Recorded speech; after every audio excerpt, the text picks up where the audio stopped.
Assalamualaikum warahmatullahi wabarakatuh. Halo semuanya, kali ini kita akan belajar terkait dokumen berbasis digital. Silakan disimak video berikut ini. Selamat belajar. Kita awali pembelajaran kali ini dengan pengertian dokumen. Secara etimologis, kata dokumen berasal dari kata bahasa Inggris yaitu dokumen yang diambil dari bahasa Latin dokumentum yang berarti kertas atau dokumen resmi. Menurut Kamus Besar Bahasa Indonesia atau KBBI, dokumen adalah surat tertulis atau tercetak yang dapat dipakai sebagai bukti keterangan. Di samping itu, dokumen juga diartikan sebagai rekaman suara, gambar dalam film, dan sebagainya yang dapat dijadikan bukti keterangan. Secara umum, dokumen merupakan sebuah catatan atau tangkapan dari sebuah peristiwa sehingga informasi tentang hal tersebut tidak akan hilang. Sebuah dokumen agar dapat menjadi sebuah informasi, maka dokumen tersebut harus melalui proses yang disebut dengan dokumentasi. Tahukah kalian apa yang dimaksud dengan dokumentasi?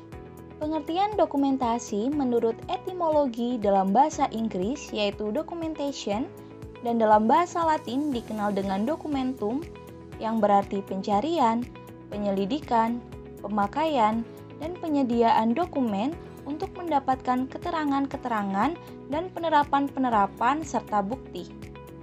Dokumentasi adalah suatu aktivitas yang menggunakan atau berkaitan dengan masalah dokumen itu sendiri atau fisik dokumen yang meliputi mencari, mengumpulkan, mengolah, hingga menghasilkan keterangan untuk dijadikan sebuah dokumen baik secara manual maupun elektronik. Dari pengertian tersebut, dapat dilihat perbedaan antara dokumen dan dokumentasi, yaitu sebagai berikut. Dokumen difokuskan pada benda atau informasi, sedangkan dokumentasi difokuskan pada kegiatannya. Dokumen tidak merupakan unit kerja, sedangkan dokumentasi bisa merupakan suatu unit kerja. Dokumen bersifat pasif, sedangkan dokumentasi bersifat aktif. Dokumen digunakan sebagai alat bukti, sedangkan dokumentasi mengolah dan menyiapkan dokumen baru. Untuk dokumen digunakan untuk menunjang penelitian, sedangkan dokumentasi menyiapkan keterangan untuk penelitian. Sebagai sebuah dokumen, tentu memiliki syarat atau kriteria tertentu. Persyaratan sesuatu dikatakan sebagai sebuah dokumen, yaitu sebagai berikut. Yang pertama yaitu ada materialnya, artinya memiliki wujud fisik. Yang kedua, memiliki intensionalitas, artinya sebuah dokumen mempunyai objek, tujuan, atau maksud yang dapat diperlakukan sebagai bukti. Yang ketiga, objek merupakan proses, artinya untuk menjadi sebuah dokumen harus mengalami sebuah proses. Dan yang keempat, memiliki posisi fenomenologis, artinya suatu objek dipersepsikan sebagai dokumen. Dokumen harus menyajikan informasi tertulis tentang kebijakan, proses, dan prosedur. Dengan demikian, sebuah dokumen akan memiliki karakteristik tertentu agar dapat disebut sebagai sebuah dokumen. Ciri-ciri dokumen adalah yang pertama, mengkomunikasikan informasi kepada semua orang yang membutuhkan. Yang kedua, perlu diperbaharui atau dilakukan pemeliharaan. Yang ketiga, harus diubah ketika kebijakan, proses, atau prosedur berubah. Yang keempat, memiliki format untuk merekam dan melaporkan informasi sesuai standar.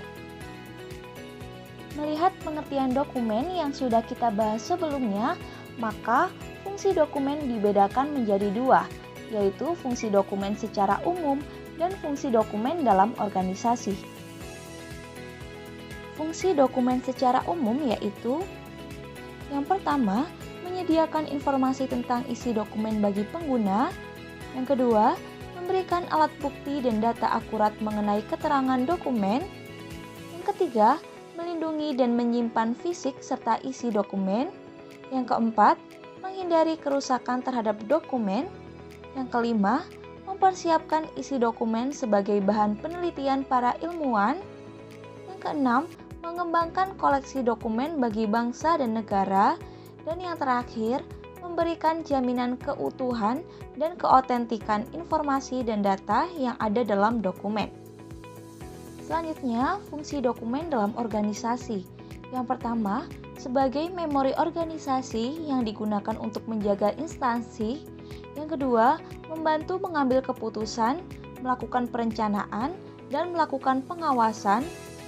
Yang ketiga, digunakan sebagai alat pembuktian. Yang keempat, digunakan sebagai rujukan historis.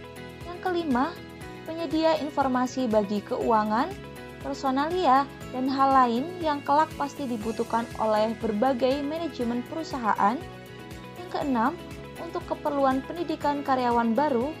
Dan yang ketujuh, untuk memelihara hubungan perusahaan dengan masyarakat, terlebih klien.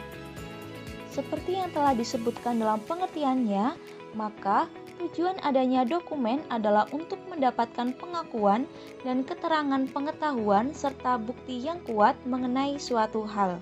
Dalam bidang manajemen perkantoran dan layanan bisnis, dokumen memiliki peranan sebagai berikut. Yang pertama, membantu pelayanan di bidang dokumentasi. Yang kedua, menerbitkan jurnal publikasi dokumentasi. Yang ketiga, mengadakan konferensi seminar ilmiah. Yang keempat, membantu perkembangan ilmu pengetahuan. Yang kelima, membuat dan mengembangkan metode pengolahan dokumen. Dan yang terakhir, membuat dan mengembangkan katalog. Sebagai sebuah proses, tugas dokumentasi yaitu 1. Mencari dan mengumpulkan bahan. 2. Mencatat dokumen dan mengolahnya. 3. Mempublikasikan dan mendistribusikan dokumen yang diperlukan. 4. Melakukan filing atau pengarsipan. Nah, itulah pembahasan mengenai pengertian dokumen. Terima kasih sudah menonton video ini. Sampai jumpa di video berikutnya. Wassalamualaikum warahmatullahi wabarakatuh.